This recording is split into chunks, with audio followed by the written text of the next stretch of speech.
So as you can see, I came into week 1 pretty strongly. I had just quit my job the previous week and was pumped to start off my week solving problems and changing the world. Not surprisingly, I was overcome with an overwhelming fear that I had made a terrible decision and I should just hide away my shame from the world forever. I did eventually get out of bed and realized that I needed to make a plan. And that plan was to explore, to find a problem that I believed was worth solving. I decided to go for a walk around the city to try to come up with some ideas. I moved here to Wellington years ago to study design, and although it was cold and windy, I wouldn't really change much about the city itself. I was, however, also reading a book called Designing Your Life, which, funnily enough, says that when trying to figure out your job situation, the last thing you should do is straight up quit your job. Bit late for that. However, the book did pose an interesting problem, that the majority of people don't enjoy the work that they do. And that got me thinking, surely I could help solve that problem. I mean, in a way, I'm doing it right now for myself. So why not help others in the process? Later that week, I went to Toastmasters.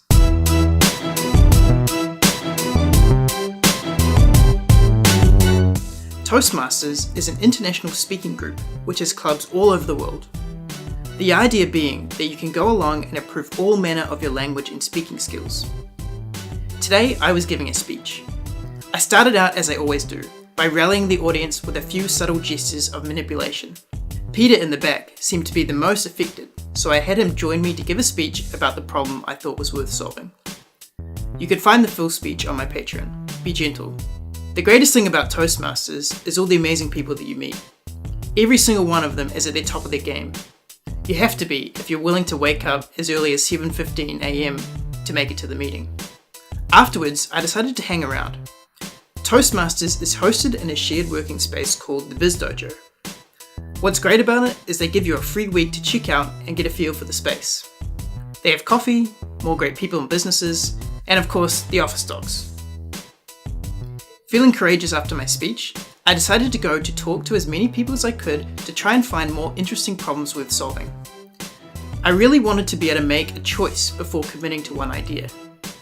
I did also end up pitching my original idea to a few people, including Jack, who, from what I've been told, was a self-made millionaire by 18 and had invested in at least half the companies at the dojo. Yeah, mate, sorry, I can't actually talk right now. I've got to go to another meeting. But, yeah, good luck with that. He did seem pretty interested in the idea, so I'll bring him back a prototype at a later date. And of course, there's always time to wind down the week with some badminton. Next time, I'll show you guys around the dojo and give you the first look at what I've been working on. See you then.